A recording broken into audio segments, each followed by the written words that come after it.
What is Meet Your Maker? Is it an FPS? Is it a tower defense?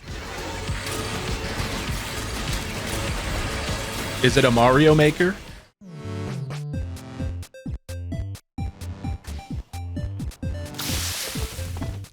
Yes, it's a little bit of all those things. And why do we do it?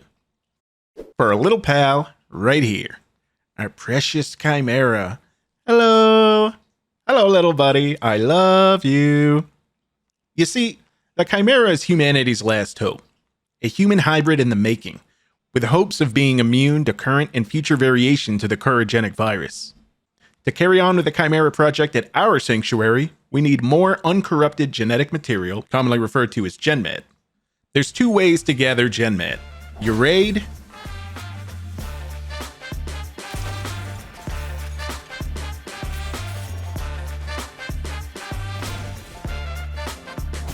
you build.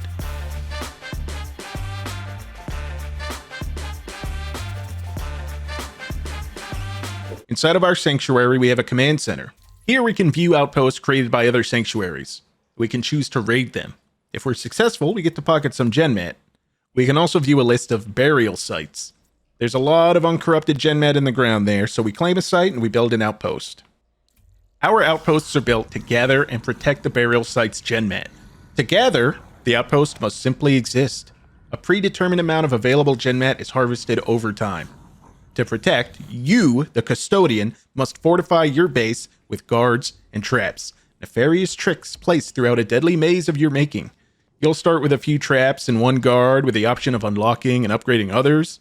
More traps, more guards. Let's give them a quick look before we move on. For our guards, we have grenade launcher toting cannon bags, bolt shooting enforcers, plasma bolt shooting hornets flying in the air, and melee combatants known as the Warmonger. Upgrades for these usually include increased detection range, exploding on death, armor plating, and a lot more. For our traps, we have the bolt shot that, well, fires a bunch of bolts. Bomb ejectors that drop multiple bouncing bombs, great for catching a raider off guard or pushing them out of a room. Corrosive cubes that dissolve raiders attempting to pass through, or confining them to a small space where the walls, floor, and ceilings can harm you. Death pistons that can smash raiders or really just slow them down or block unlucky shots from destroying another trap. Holocubes that disappear when a raider is near, perfect for dropping them into a corrosive cube or revealing a trap or guard on the other side. Impalers, a close-range trap that extends spikes from within, skewering unsuspecting or cornered raiders. Incinerators, which shoot long flames. They do a good job of roasting raiders, and similar to the bomb ejectors, can help push a raider out of a room or into another trap. There's also the Iron Claw, non-lethal, unless you want to count the claw pulling someone into an impaler. It's also helpful in disorienting a raider in a cluttered trap room.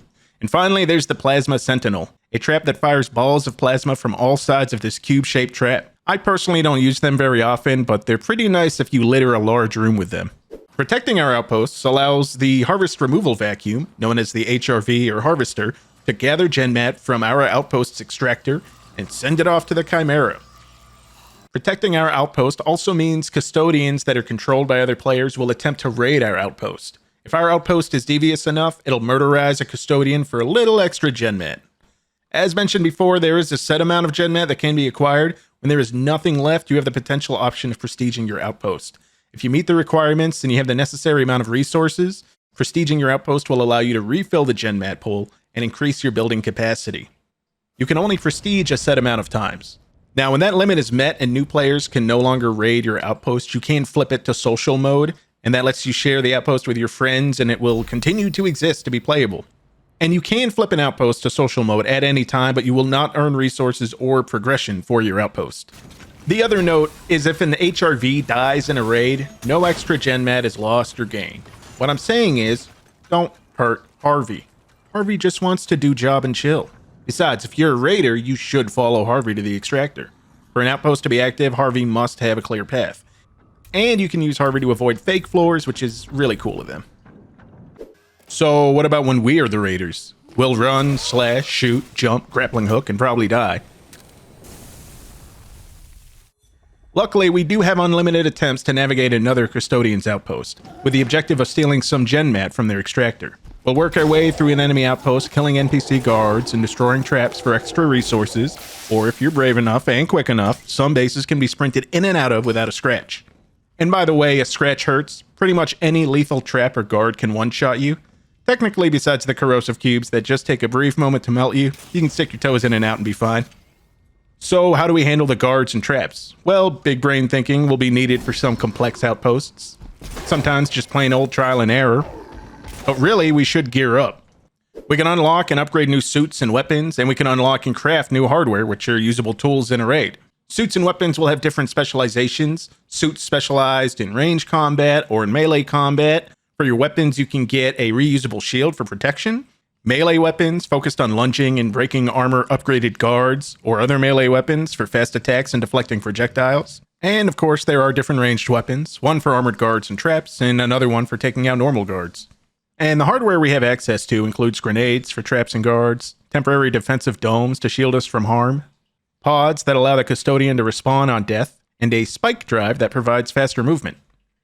For a quick note on the Phoenix pod that allows a respawn, as stated before, you do have unlimited attempts to steal from an outpost, and when you die, the outpost resets, respawning traps and guards. The Phoenix pod is like a freebie. You'll respawn where you placed it, and the current state of the outpost when you died remains.